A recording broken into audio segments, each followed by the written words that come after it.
Hello there, it's 21st of May and it's Tuesday in 2019 and we were out and about yesterday in the fresh air and they've trapped me back in the studio again today, but that's okay because we're actually going to take a trip up to the Highlands today. Here's some nice pictures behind me. I think you might be able to see Nessie just ducking behind. Yeah, Ellendon Castle there. What else have we got? Oh, Farquhar Castle there. And there's Nessie, definitely. Look, I can see her right in the corner there. Yeah. And now this is Nairn, and we're coming to the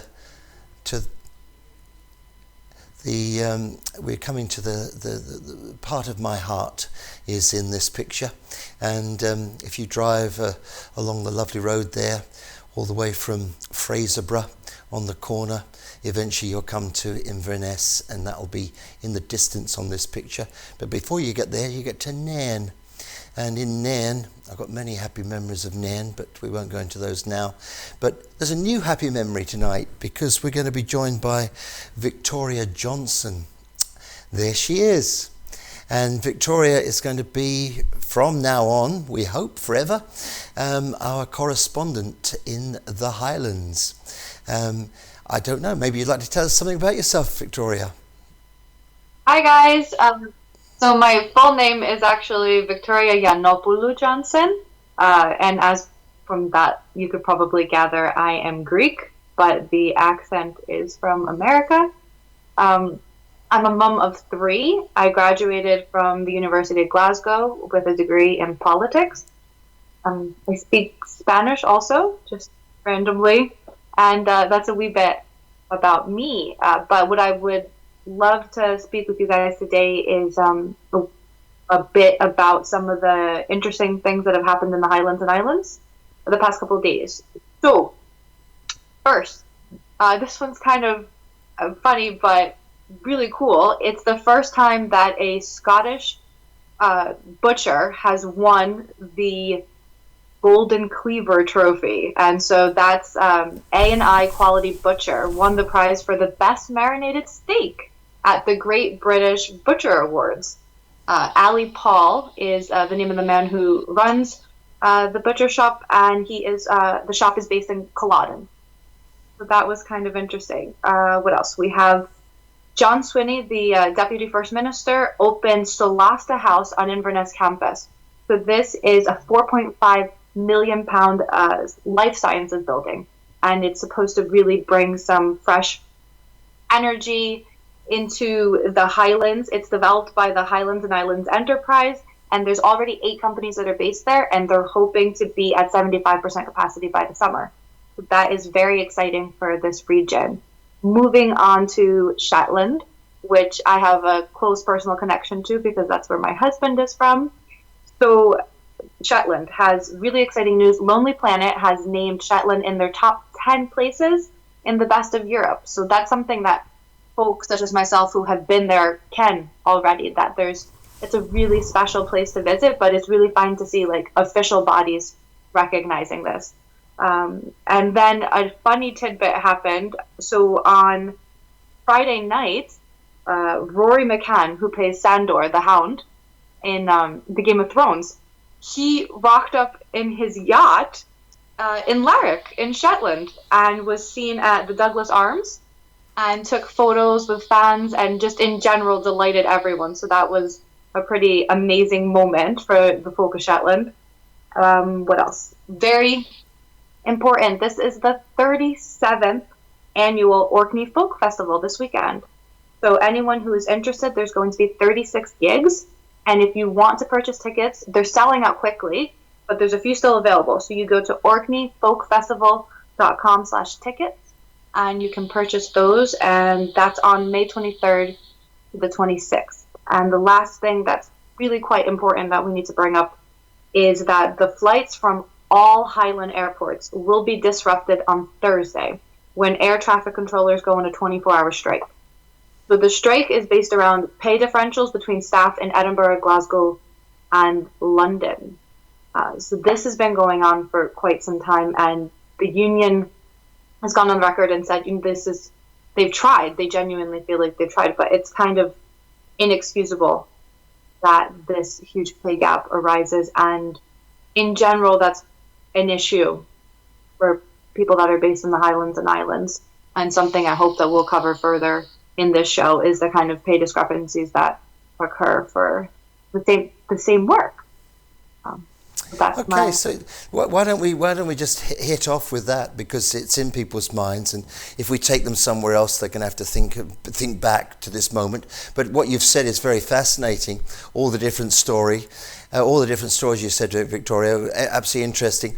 But let's have a little bit more about this pay differential that you've been talking about. But it's causing quite a lot of problems, is it not?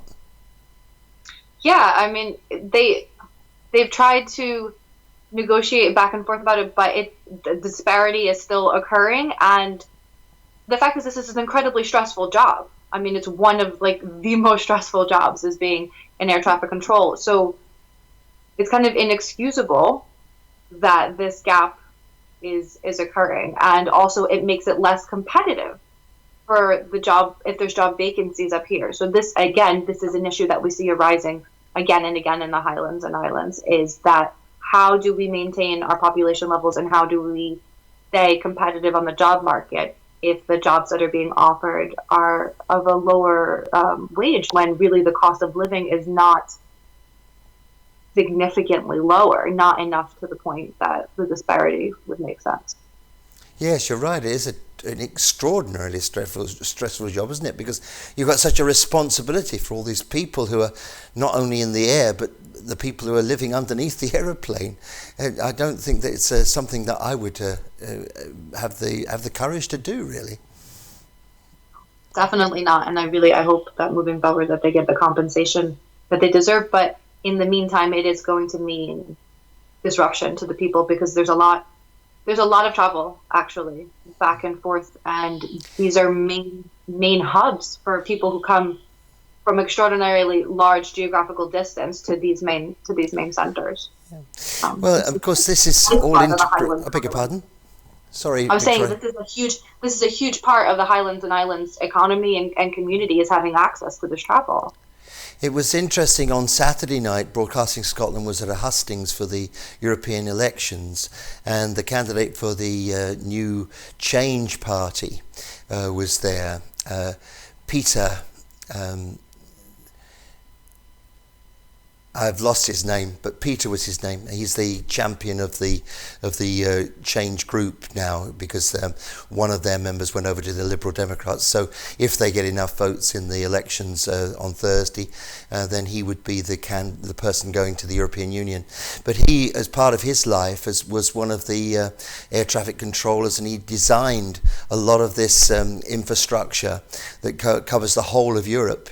It's quite a fascinating man. It's a shame he's not here tonight to talk about that. But as I don't have any knowledge really other than what I've just said to you about this incredibly complex situation, I think we'll take it as read that the guys up in your neck of the woods who do this kind of work are not happy with the remuneration they're getting at the moment, and they'd like a bit more to keep them happy.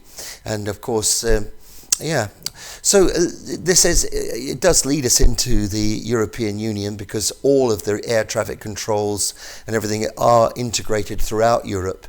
And if we were to leave the European Union as the UK and not have a deal, all those arrangements come to a stop, a shuddering stop. Peter Griffiths was the name of the man. I knew it'd come to me. Yes. Peter Griffiths was the man, yes. And I think he'd be quite an interesting man to get on and talk about this subject. Maybe we can get him in. But today's big news, of course, is again back to Brexit. And it was reported this morning that from newly released classified documents that they've been declassified from the German government, they say that there was a conversation in 1988 between Rüdiger Freiherr von Weichmeier, and he was the ambassador, and he spoke with the Queen Elizabeth, and she said at that time the future of Britain lies in the European Union. Now, I don't know if she'd like you to like me to say that, but this is reported from these documents. And of course that comes right to the heart of all the things that Mrs. May has been dealing with. She made a huge, great big speech today in Westminster, and I found the points here. Where were they? Oh, I've lost them. Here they are. Now, she's made an offer of these 10 points in a new bill that she intends to bring before the Parliament next week. Now, of course, she can't just take back to the Houses of Parliament the things that she's already been there with, and yet most of what she's going there with is what she's been there with before, so she's got to dress it up a little bit. Mutton dressed as lamb, we might say, here in Scotland, especially you in the Highlands, Victoria, where maybe we shouldn't get into the clearances, but you did mention Culloden, so it was your fault. So here's the 10 points that she makes, and maybe you'd like to stop me talking a little bit, and maybe you could interject, Victoria, because so the first thing was that she wants to invest in science, research and innovation. Well, you'd think that would be true, wouldn't you? Yeah, I mean, it's funny, this talk of global Britain and all these overlaps that we have. Erasmus is one of the most important programs that we have for innovation and research, and that is completely under threat from Brexit. And it's just, when I was at university, I was in a class with a Latvian lass, one Latvian, one Lithuanian, and one Finnish lass, and we all studied politics. And it was like this little microcosm of Europe. And I think when people say, like, okay, we're going to be missing out on these things, this cooperation is so integral to moving forward. There's so many academics that have come out on the record and said, this as a field, as a concept, is based on cooperation. And if you're putting up barriers to that, that doesn't mean that European scientists and European, political scientists and economists and anyone in the tech industry, that they're going to stop cooperating with each other. What it means is that the UK is going to be sidelined. That access point, and the idea that what we're going to do is replace that with this global Britain.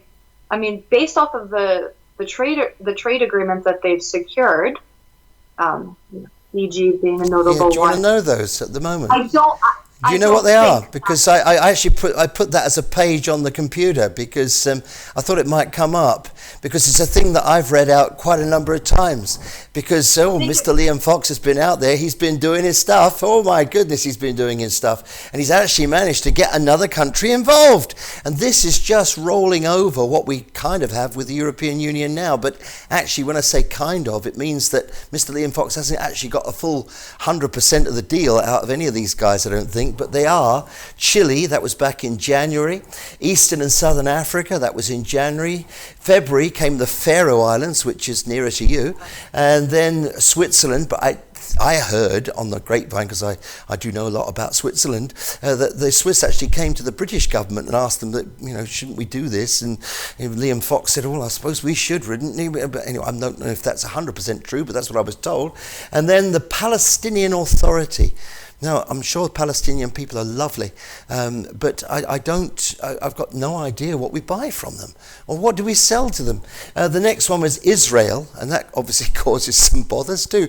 In many years ago, when all those years ago when I used to travel all over these places, they used to advise me never to get one stamp in my passport before the other, because it was difficult. I don't know if it still is, maybe, but I haven't travelled that much for a while.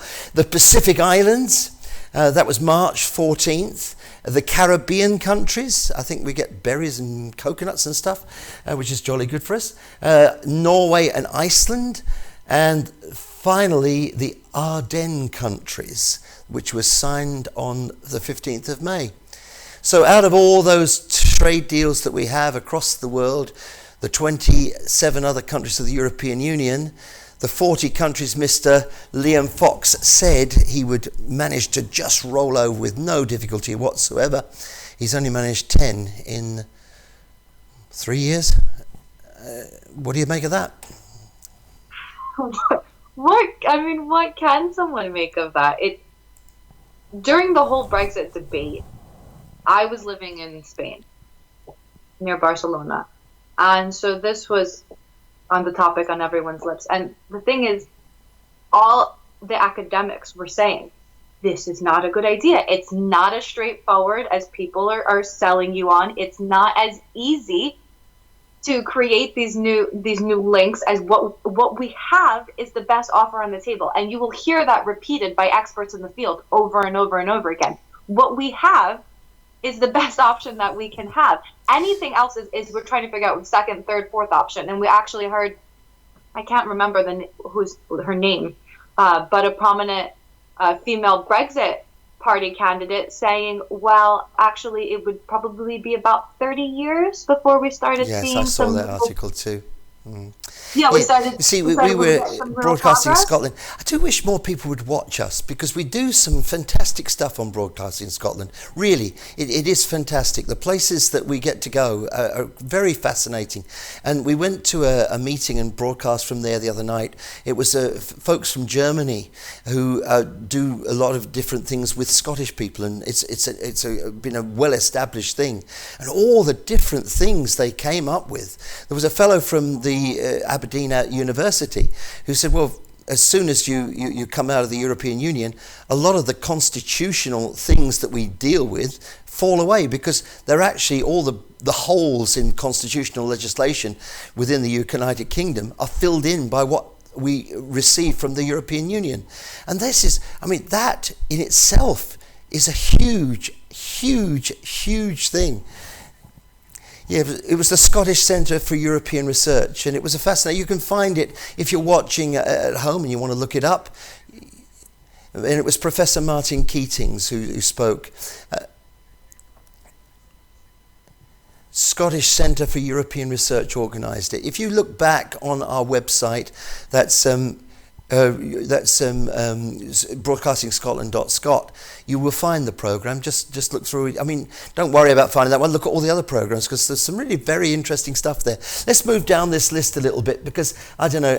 I don't think we want to discuss all this because if I read these out, you're going to probably, Victoria, say much the same because that's all you can say because it's window dressing in the best possible terms here. Developing skills, upgrading infrastructure, supporting business to start and grow, improving government procurement, encouraging trade and inward investment, delivering affordable energy and clean growth, cultivating world-leading sectors, driving growth across the whole economy, and blah blah blah. But let's get down. Let me read you something that I've got on the table here. Yeah, I can see. We've got.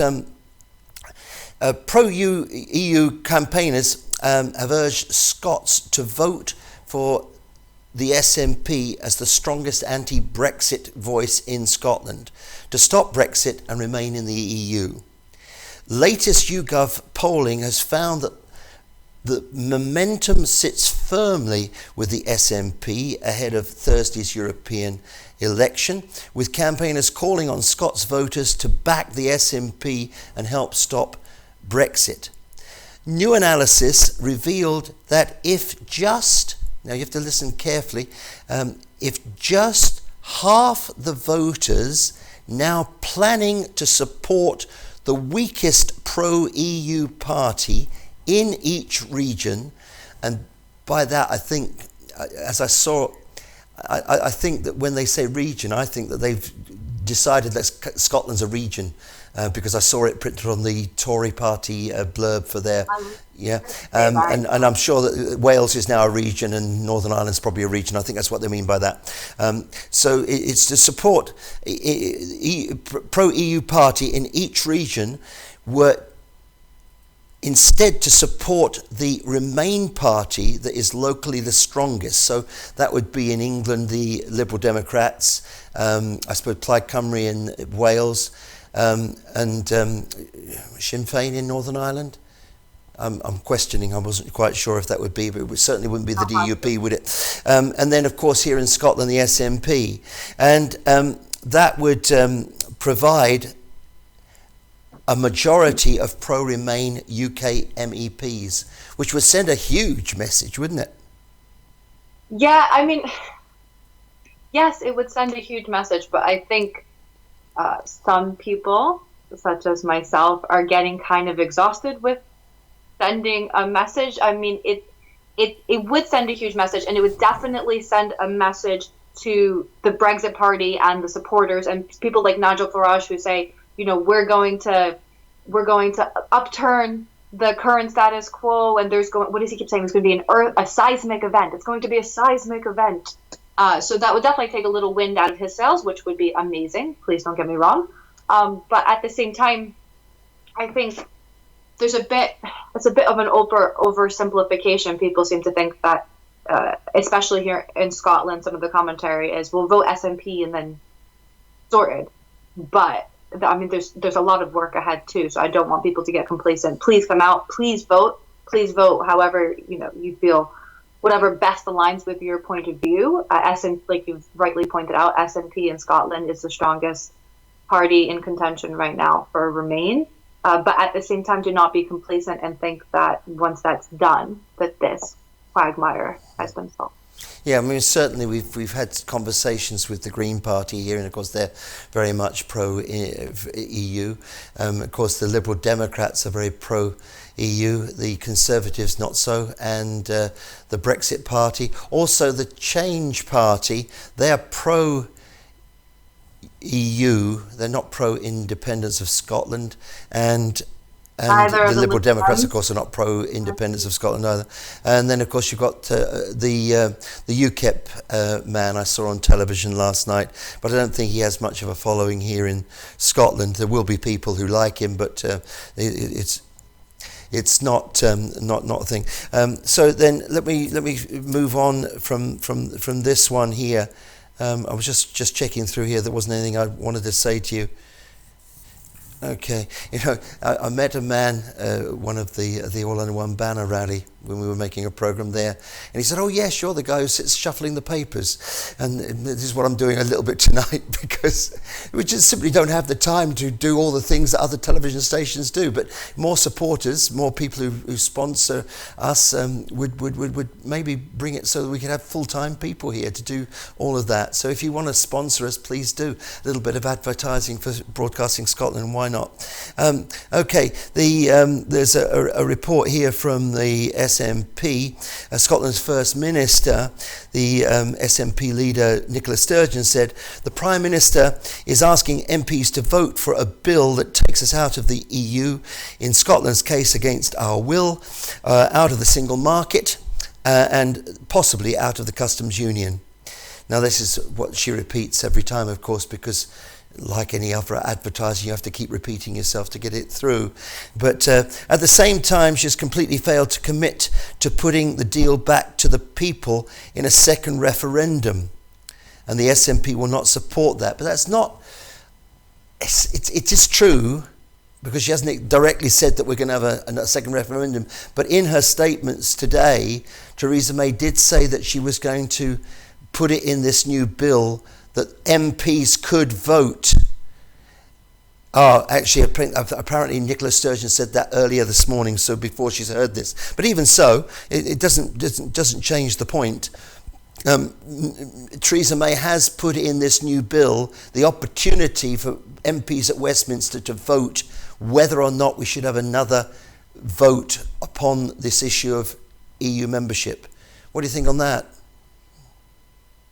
Yeah, I mean, it's a very difficult concept because it's all based around the idea that one size fits all.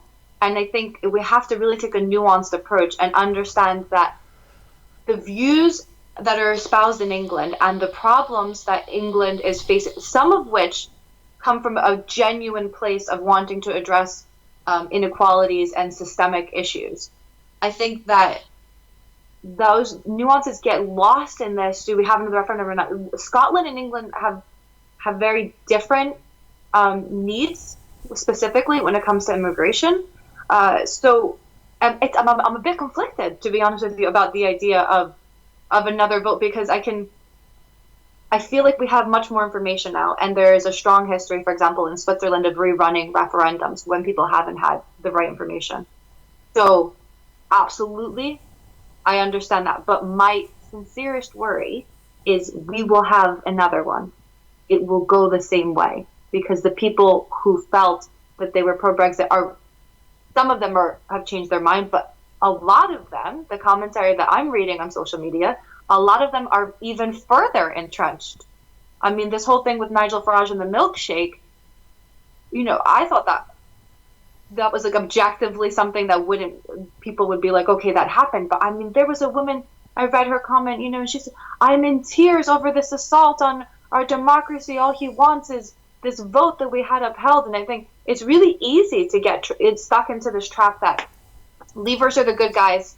I mean, the Remainers are the good guys and Leavers are the bad guys. Yeah, what actually happens, of course, is that people pick up on a team and then they'll do anything to support that team, whether it's right or wrong. And the initial idea of will we leave Europe becomes something else. It becomes this team versus this team, and of course there's a little note from Ian Blackford here too. He also warned that Theresa May's comments were nothing more than hollow rhetoric that failed to address the Brexit impasse. Responding to Theresa May's statement on the withdrawal bill, Ian Blackford said, Theresa May has today made it clear that she is determined to keep on ignoring the people of Scotland and to impose Brexit on Scotland. The Prime Minister's intransigence is dragging Scotland down the road to economic and social harm. Given this bill clearly cuts across the devolution, it will require legislative consent from the Scottish Parliament. It seems inconceivable that Holyrood would give that consent, and it would be yet another democratic outrage if Westminster went ahead anyway. I mean, we've already had that because Holyrood tried the challenge and they were starting to make their Brexit contingency plans, and the High Court ruled that actually Westminster trumps Holyrood.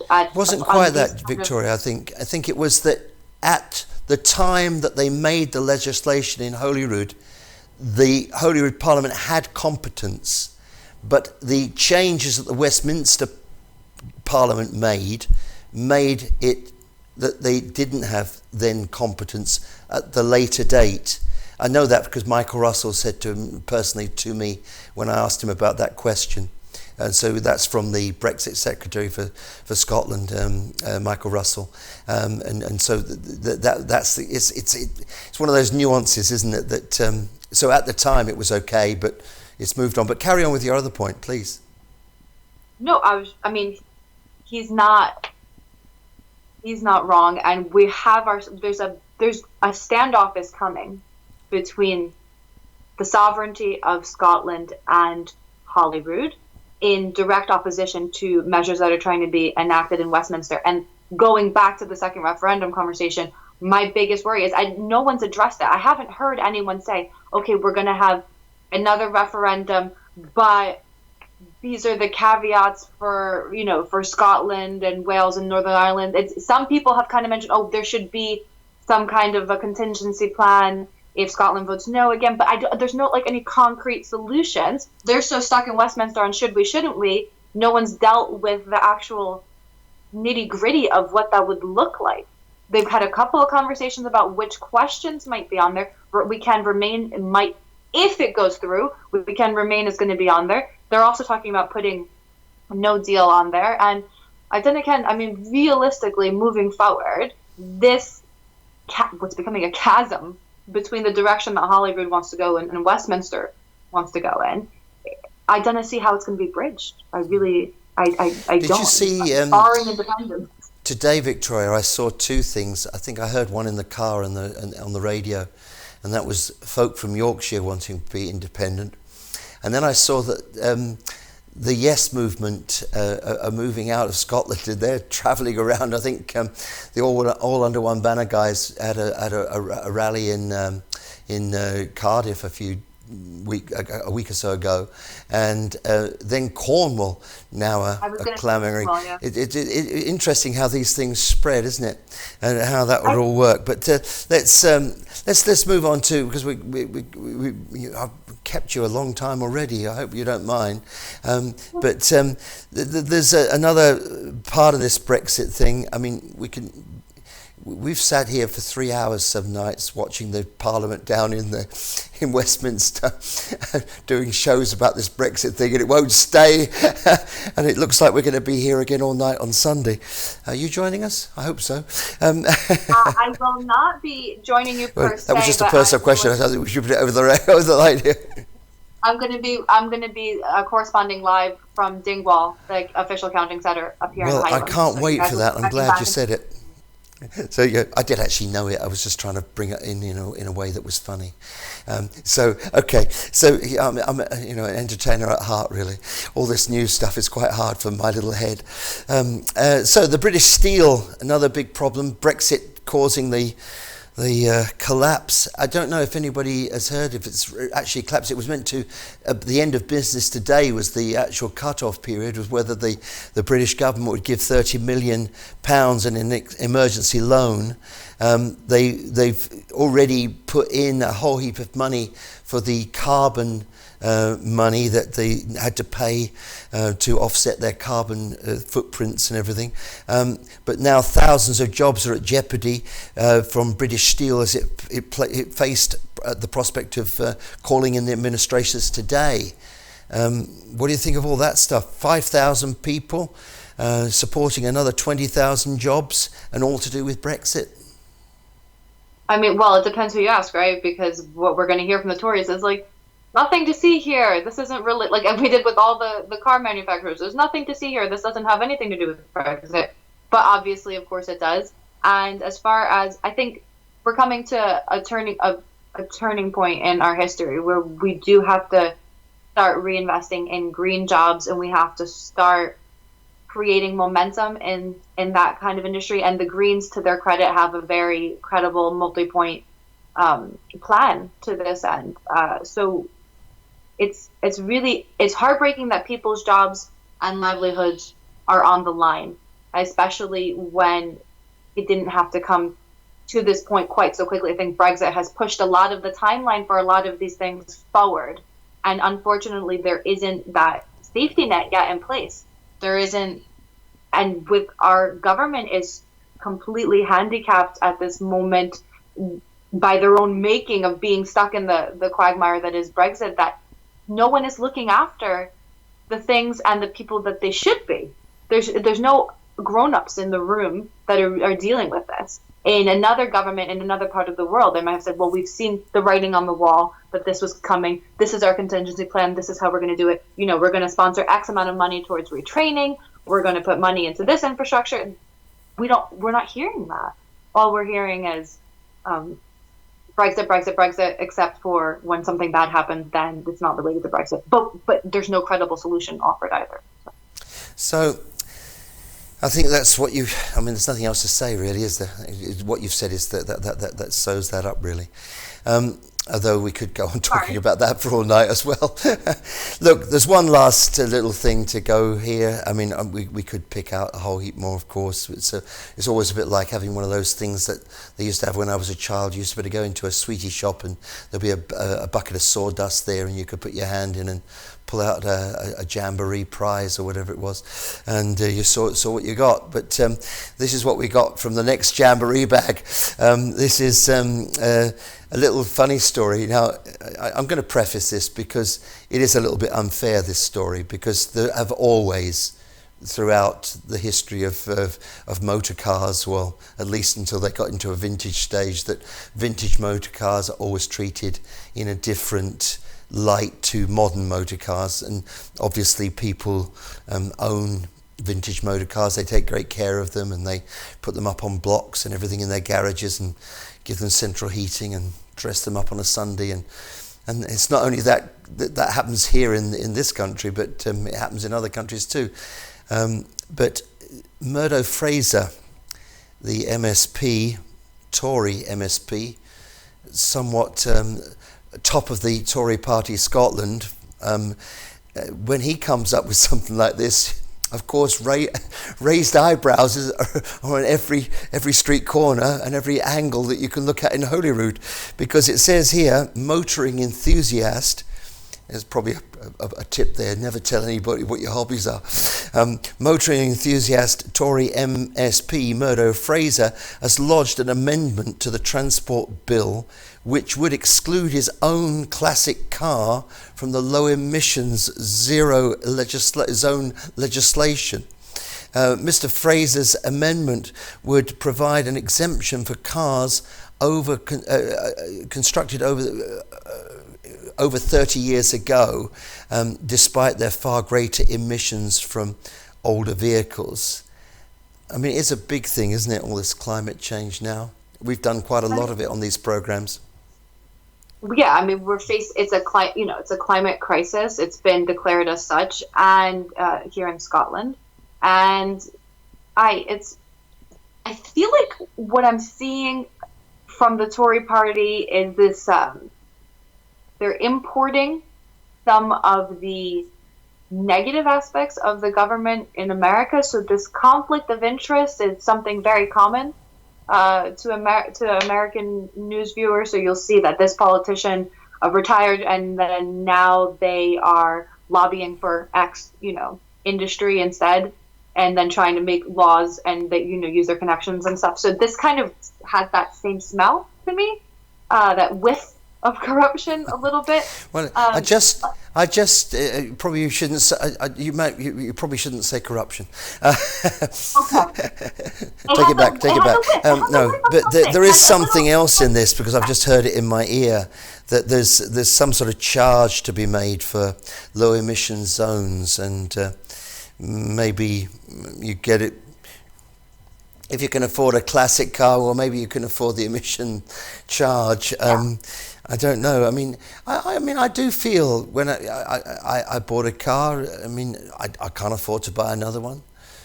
What do you do? It must be the same with everybody, mustn't it? I mean, to change over to these electric cars is not an easy, simple thing. I mean, but would it be a good idea for the government to step in and say, look, this is such a serious issue. If we could swap all these cars over, it would solve the problem. But I don't think it's as simple as having just battery charged cars. In fact, I spoke to a man the other day who told me that the carbon footprint of making one of these cars is not that simple. But the thing for me, I'd say hydrogen cars. That's what I'd like. If someone offered that today and I could change over, I'd change over immediately. I mean, I don't get enough of the nuance between, hydrogen versus electric, but what I do can is that Tesla came out and said yesterday that they're expecting that half of the cars sold in Norway for the next year are going to be electric. So again, we see Scandinavian countries, small thriving nations leading the way on these kind of issues. Scotland certainly could post-independence maybe take up the mantle and join other nations and leading on the forefront. Scotland is already quite at the forefront of the solar power and the wind power, and they're doing a lot, and more they could do. I mean, the idea of using the reservoirs as batteries, for example, you let the water drop down when you want the power, and you pump it back up with the power that you're not using during the other times.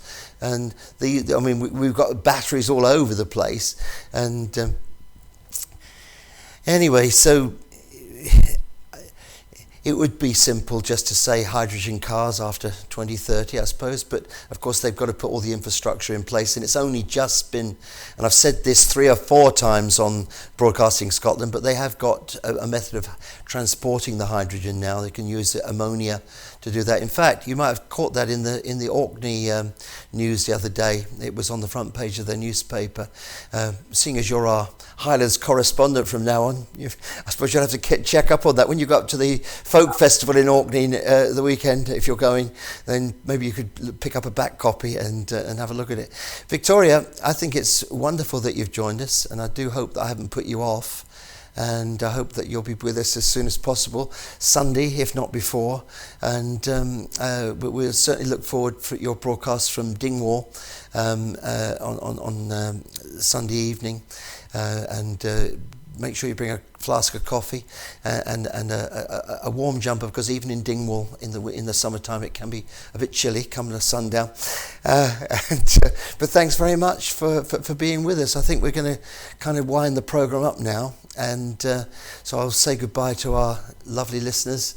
Please bring some more listeners to us. I mean, really, having a tremendous person like Victoria on the program just makes it all the better, and it takes the fact, takes the focus off me. We do need more sponsors. We do need more people to watch, and I mean, it's a tremendous effort that is going into these broadcasts. I mean, it's okay. We know that the BBC and the STV and all these people have a lot of funding, so they can do a lot of things we can't yet do. But we do pip them at the post quite a number of times with the stories we bring you. Several stories I've noticed we've brought them a week before they've picked up on them. So please look back at our back catalogue. Last night's programme was really fun with the Greens over at Loch Lomond and Brian Carey down at Auchinleck. And tomorrow is going to be Thursday? No, it's Wednesday. Well, what we'll bring you tomorrow, I don't know yet, but it was a surprise to find Victoria here today, so we're bound to have some more surprises for you tomorrow. Thanks very much for watching, and bye-bye to you.